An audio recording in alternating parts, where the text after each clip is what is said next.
Majority cabinet members जो हैं वो प्राइवेट गाड़ियां इस्तेमाल कर रहे हैं। काबीना का तो बहुत छोटा हो जाए ना, 19 लोग हैं, मगर ये जो फ्यूल की आपने बात की, ये वाकई बहुत बड़ा खर्चा है हुकूमत का, इसको भी कम किया जाएगा। और इसके साथ साथ अगर आप देखें हमारा जो फ्यूल की इंपोर्ट है, सबसे ज्यादा फ्यूल जो है वो उसकी खपत हो रही है मोटरसाइकिल्स पे। अगर हम कामयाब हो गए इलेक्ट्रिक बाइक्स की तरफ इस मामले को ले जाने के लिए, फ्यूल की भी बचत होगी और इकोनॉमी में आप देखेंगे कि एक बिल्कुल मुस्बत रुझान आएगा। आर्ट फिल्म्स की प्रमोशन के लिए हम एक पॉलिसी वजह कर रहे हैं और बाकायदा सीड मनी रखेंगे अच्छे फिल्म मेकर्स के लिए। हुकूमत उनको मुकम्मल तौर पे माली मुआवनत देगी। एक इस मुल्क में ब्लैक इकोनॉमी है और हम सब जानते हैं, देखें बात सीधी करनी चाहिए, अनडॉक्यूमेंटेड इकोनॉमी को डॉक्यूमेंट करना जो है वो जरूरी है। लाहौर में, आप लाहौर में निकल के देख लें, ऐसे इलाके हैं जहां पे अरबों रुपए का कारोबार होता है मगर कच्ची रसीदों पे होता है। अब उसका नुकसान किसको हो रहा है? आपको और मुझे हो रहा है। टैक्स हम अदा कर रहे हैं ना, मगर वो अरबों रुपए का कारोबार कई जगह पे होता है और उसका कोई डॉक्यूमेंटेशन नहीं। अनडॉक्यूमेंटेड या ब्लैक इकोनॉमी हमारा बहुत बड़ा मसला है। देखिए, मैं ये समझता हूं कि जब एक ऐसे साबिक चीफ जस्टिस पाकिस्तान तसद्दुक़ हुसैन जिलानी साहब, जो कि अच्छी शोहरत के हामिल हैं, गैर मुतनाज़ा शख्सियत के मालिक हैं और पूरा पाकिस्तान ये जानता है कि वो एक ईमानदार और फर्शनास जज रहे हैं, किसी को उन पर शक नहीं है, किसी को कोई डाउट नहीं है, तो उनका इंतखाब किया गया है और उन्होंने अगर जिम्मेदारी कबूल की है तो मैं समझता हूं कि वो सलाहियत रखते हैं कि इस जिम्मेदारी को निभाएं। उनकी सेहत के हवाले से हमारे तक तो कोई ऐसा मामला नहीं पहुंचा।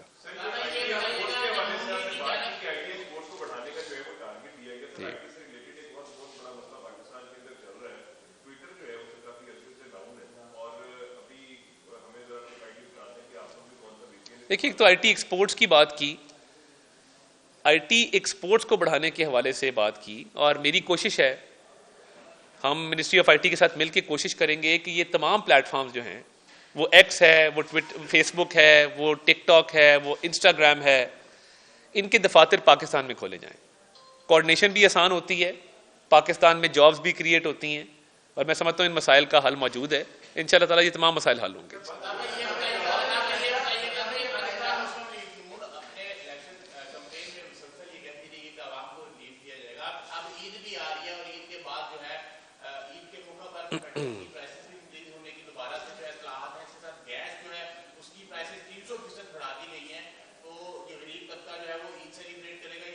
देखिए, मैं ये समझता हूँ कि वज़ीर आज़म ने गैस के हवाले से एक ऑडिट जो है वो ऑर्डर किया है, वो आपकी नज़रों से भी गुजरा है। उसके साथ साथ पीछे बिजली की कीमतों में वो जो एक 4 रुपये का इजाफा था उसको कम करके 2 रुपये किया गया है और 1 रुपये 68 पैसे का फ़र्क पड़ा है।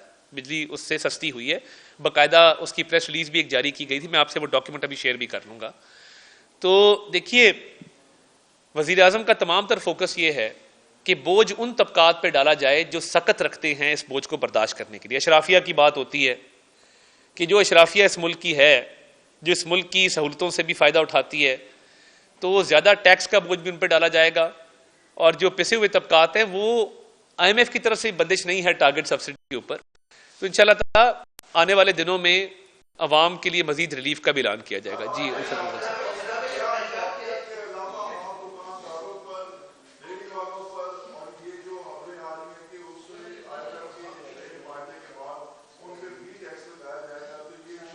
नहीं, देखें, एक इस मुल्क में ब्लैक इकोनॉमी है और हम सब जानते हैं, देखें बात सीधी करनी चाहिए, अनडॉक्यूमेंटेड इकोनॉमी को डॉक्यूमेंट करना जो है वो जरूरी है।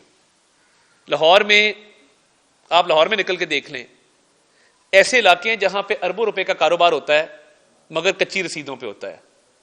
अब उसका नुकसान किसको हो रहा है? आपको और मुझे हो रहा है। टैक्स हम अदा कर रहे हैं ना, मगर वो अरबों रुपए का कारोबार कई जगह पे होता है और उसका कोई डॉक्यूमेंटेशन नहीं। अनडॉक्यूमेंटेड या ब्लैक इकोनॉमी हमारा बहुत बड़ा मसला है। ये टैक्स ऐसे नहीं है कि बस किसी पे भी लग रहा है। टैक्स नेट में हमें लोगों को लाना होगा और टैक्स नेट में लोगों को इंकरेज करना होगा। जब पंजाब रेवेन्यू अथॉरिटी बनाई गई, रेस्टोरेंट्स और कैफेज जो है वो कच्ची रसीदें इशू करते थे, उसको इंसेंटिवाइज किया गया कि जो रिपोर्ट करेगा उसको कोई ना कोई नाम या कोई ना कोई इंसेंटिव दिया जाएगा। अब आप देखिए, पूरा सिस्टम उसका इलेक्ट्रॉनिक हो चुका है, रेस्टोरेंट्स कैफेज का। तो ये टाइम के साथ साथ टैक्स नेट में टैक्स कितना किसने देना है वो अशराफिया ने ज्यादा देना है, मगर टैक्स नेट के अंदर अगर 1% टैक्स देने वाला भी शामिल होगा, कम से कम उसकी शरह तो बढ़ाई जाए ना। इस वक्त जो परसेंटेज है टैक्स पेयर्स की, आप देखें तो आपको हंसी आएगी कि कितनी लो परसेंटेज है टैक्स पेयर्स की। तो टैक्स नेट को बढ़ाना मकसूद है, गरीब आदमी पर टैक्स का बोझ डालना मकसूद नहीं है।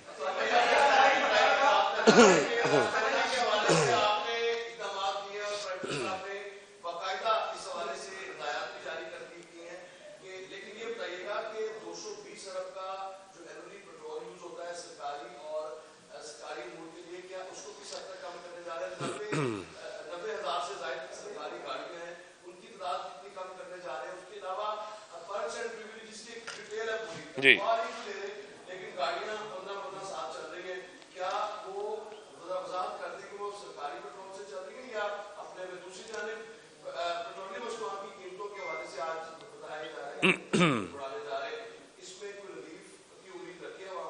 देखिए, मेजॉरिटी कैबिनेट मेंबर्स जो हैं वो प्राइवेट गाड़ियां इस्तेमाल कर रहे हैं। मैं आपको मिसाल दे सकता हूं, अलीम खान साहब प्राइवेट गाड़ी इस्तेमाल करते हैं, सालेक हुसैन साहब प्राइवेट गाड़ी इस्तेमाल करते हैं, बेशतर वज़रा जो हैं, राना तनवीर साहब प्राइवेट गाड़ी इस्तेमाल करते हैं।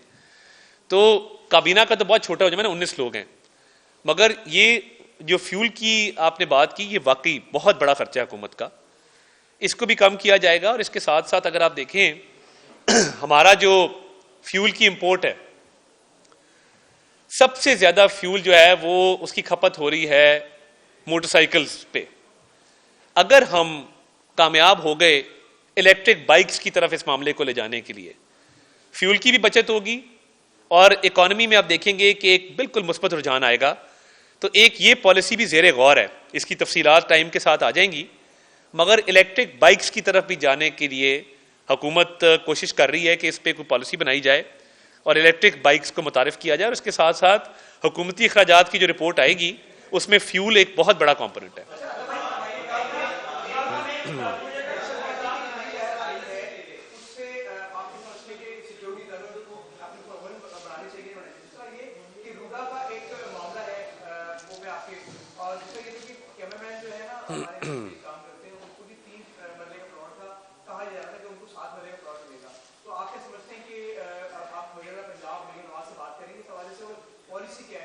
देखिए, उनकी बड़ी एक साफियों के हवाले से हमेशा अच्छी पॉलिसी रही है और हुकूमत पंजाब का पूरा फोकस है, तो इस मामले को इंशाल्लाह ताला टेकअप करेंगे और इस पर बातचीत करेंगे। तो पहला सवाल आपका क्या था?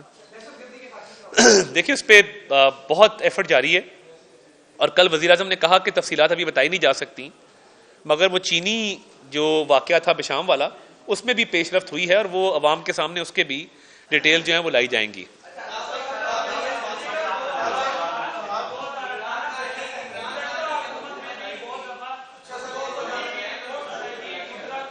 क्या किया गया था?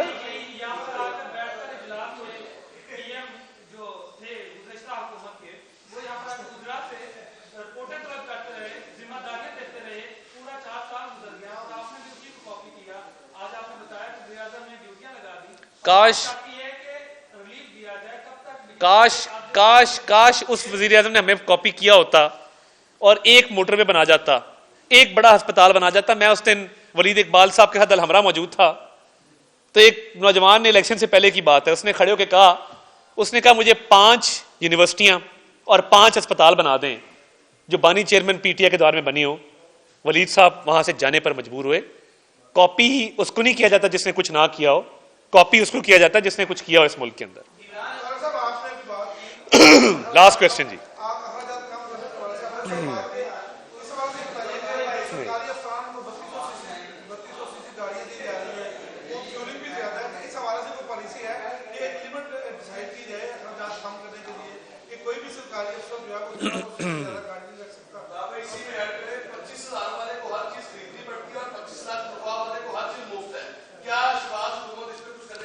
देखिए जी,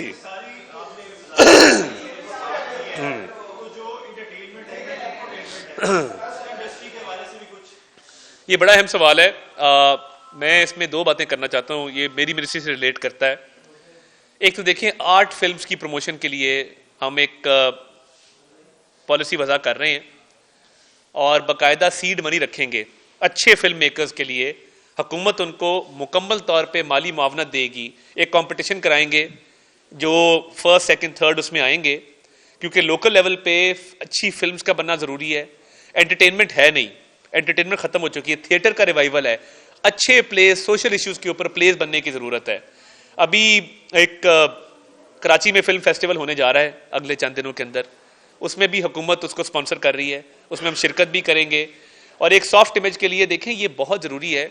और मैं ये चाहूँगा कि ना सिर्फ फिल्म्स के हवाले से, थिएटर के हवाले से, बल्कि जो इंफरटेनमेंट है उस हवाले से भी चीज़ों को आगे फ़रोग दिया जाए। और टीवी चैनल्स के साथ मिलके जिनके ऑलरेडी चल रहे हैं प्रोग्राम्स, उनको मज़ीद बेहतर कैसे किया जा सकता है, उसमें जो हुकूमत मुआवनत कर सकती है वो हम करेंगे। क्योंकि पाकिस्तानी फिल्म्स का बहुत मयार है, बड़ा पोटेंशियल है, इसको सिर्फ आगे प्रोजेक्ट करने की बात है कि इसको प्रोजेक्ट किया जाए। जो आप सवाल कर रहे थे, देखिए टैक्स का बोझ अशराफिया पे डालने की जो बात की जा रही है, आपको याद होगा, आप भूल जाते हैं जब पंजाब रेवेन्यू अथॉरिटी बनी थी तो आपको याद है फार्म हाउसेस पे टैक्स लगा था, आपको याद है बड़े बड़े क्लबों पे टैक्स लगा था, आपको याद है गाड़ियों का टैक्स बढ़ाया गया था, इसलिए हर बंदा इस्लामाबाद जाके गाड़ी रजिस्टर करवाता था पंजाब से। तो बात यह है कि ये माजी में हुआ है, फार्म हाउसेस पे टैक्स, जो एक्सक्लूसिव क्लब्स हैं जहां पे सिर्फ अशराफिया और उमरा जाते हैं उस पे टैक्स, बड़ी गाड़ियों पे टैक्स। और बड़ी गाड़ियों पे इतना टैक्स लग गया था कि लोगों ने उस पर खासा बुरा मनाया था और उसके खिलाफ खासी बातें शुरू हो गई थी। तो देखें ये माजी में भी जब पंजाब रेवेन्यू अथॉरिटी जीरो से शुरू हुई, पहले उसकी वजूद ही नहीं था, तो मामलात बेहतर हुए। आइंदा भी इंशाल्लाह ताला मैं समझता हूं कि अशराफिया को ज़्यादा टैक्स लगाया जाएगा और गरीबों को उसका फ़ायदा दिया जाएगा। जी।